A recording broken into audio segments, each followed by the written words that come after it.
Medo sempre vai fazer você tomar a pior decisão. Tá aí, tá escrito. Teve medo e enterrou o talento. Quando a gente olha pra bolsa, onde que as pessoas deixam de ganhar mais dinheiro? No medo. O problema, na verdade, não é ter medo, porque o medo ele é natural, ele acontece. O problema é você não conseguir agir apesar do medo, não é? Quando a pandemia chegou, eu morava nos Estados Unidos e eu tava investindo em imóveis lá. Então, a pandemia começou, passou uns meses, a gente começou a ficar bem assustado. A gente falou, vamos voltar pro Brasil pra gente ver o que vai acontecer com o mundo. A gente tava entendendo, tava em lockdown geral nos Estados Unidos. O pessoal tava, os mercados tudo vazios, não tinha papel higiênico, não tinha água no mercado, era uma loucura. A gente pegou o avião e voltou pro Brasil. Como não ficou claro o que estava acontecendo, eu cometi um pecado, porque a Bíblia diz que tudo que você não faz por fé é pecado. Então, eu na minha falta de fé e alimentando o meu medo, eu decidi vender alguns imóveis que eu tinha na América. E foi uma coisa, e foi uma perda financeira enorme que eu tive, porque pelo medo eu falei, não sei o que vai acontecer com o mundo, pelo menos eu trago algum dinheiro pro Brasil. Nesse pensamento, eu coloquei os imóveis para vender, vendi rápido. O que aconteceu? A pandemia, 6 meses depois, fez os mesmos imóveis valorizarem de 30% a 35%. Ou seja, eu perdi não só a oportunidade, mas perdi também por vender, repatriar o dinheiro, pagar o imposto de ganho de capital, não sei o quê, eu podia ter evitado tudo isso, tanto o imposto quanto vender pelo preço que eu vendi, podendo ter vendido 30%, 40%. 6 meses depois, por causa do medo. Eu me arrependi, eu entrei no meu quarto, orei pra Deus e falei assim, nunca mais eu vou tomar uma decisão por medo, me perdoa pelo que eu fiz. Quem perdeu fui eu, mas eu sei que eu desagradei a Deus também por ter agido pelo medo, porque pra quem acredita na Bíblia, o medo não pode ter opinião nas nossas decisões. A minha maior crítica à educação formal de hoje é que você não estuda o que você vai usar na vida. Por exemplo, na vida você vai usar a inteligência emocional o tempo todo, você vai ter que lidar com pessoas, você vai ter que perdoar gente, você vai ter que aprender a lidar com pessoas difíceis. A escola não te ensina isso, né? Eu tenho um livro que chama Especialista em Pessoas, a gente até falou aqui já no Primocast sobre ele, que eu faço essa crítica à educação. Finanças, você vai lidar todo dia com dinheiro, até o último dia da sua vida, mas a escola não te ensina isso. Mas te ensina coisas que você nunca vai usar, tabela periódica, fotossíntese, um monte de coisa que você nunca vai usar. É engraçado você falar de finanças, porque é literalmente isso. Você saiu do terceiro colegial e meio que você já vai arrumar um emprego. Aí, tipo, você já começa a ganhar um salário e você não sabe o que fazer com esse salário. Conclusão. Esse cara vai sair rico ou vai sair pobre? Qual cara? Esse cara que saiu da educação formal e foi tentar a vida trabalhando numa loja, encontrando um emprego. Tecnicamente, se for comparar com rico ou pobre, ele é rico ou ele é pobre? Estatisticamente, ele vai ser pobre. Estatisticamente. Pela estatística, ele vai ser pobre. Sim. Ok? Mas ele vai trabalhar pra quem? Pra alguém. Esse alguém é rico. Esse alguém é rico. Aí a Bíblia diz assim no versículo 28. Tirem um talento daquele que tem um e entregue pro que tem 10. Ou seja, o pobre sempre vai ter que dar o dinheiro pro rico. Tá na Bíblia. Mas não é por causa da injustiça do mundo, como a gente fala. É porque ele não teve capacidade de multiplicar. Então ele vai ter que dar o tempo dele pra quem sabe multiplicar. Vamos falar, então, pra ficar mais suave. Você tem R$1 milhão. Você confia 1 milhão na mão do Teixeirinha, que é o meu social media, ou você confia na mão do primo rico? Do primo rico. Você vai confiar 1 milhão na mão dele. Lógico.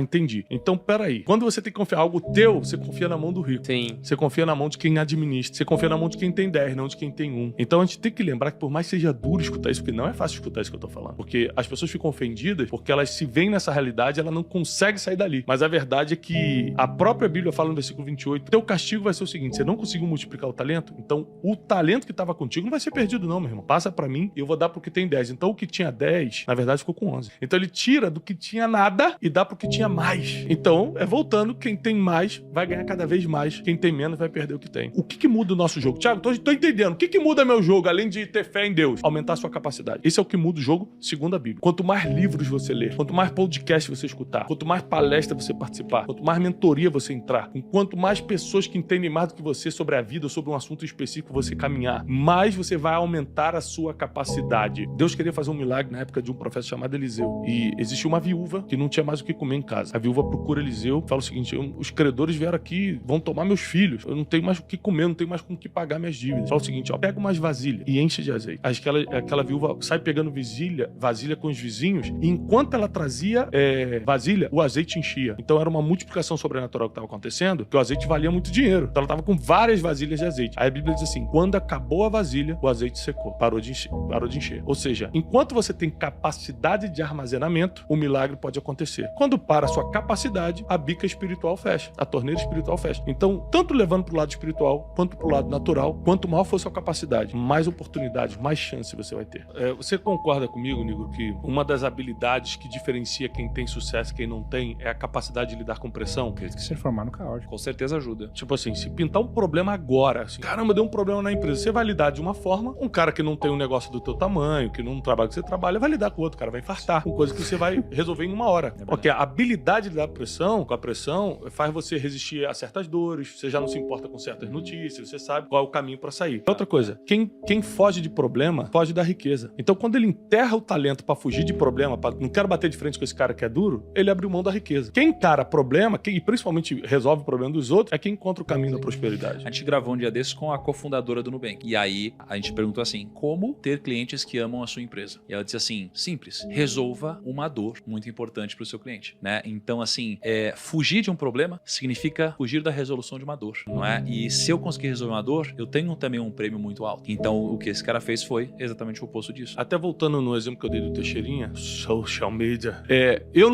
eu confio, por exemplo, as minhas redes sociais na mão dele, né? Ele posta coisas lá, ele tem acesso total, eu confio nisso nele, mas eu não confiaria meu dinheiro, não por falta de confiança, mas porque provavelmente ele não teria capacidade para administrar dinheiro, mas para administrar a rede social ele tem, mais do que eu. Por que eu tô voltando nisso? Porque as capacidades são por áreas. Nem todo mundo que é capacitado numa coisa vai estar capacitado para administrar outra. Então, quando a Bíblia coloca aqui os talentos, ele está diretamente falando o seguinte: qual é a sua habilidade de lidar com dinheiro, por exemplo? Qual é a sua capacidade para lidar com isso? Você concorda que se nós somos 4 pessoas na mesa, se Deus agora milagrosamente colocasse R$1 milhão na conta de cada um, nós 4 teríamos destinos financeiros completamente diferentes, ou seja, daqui a um ano, Deus vem agora fazer um pente fino na nossa conta.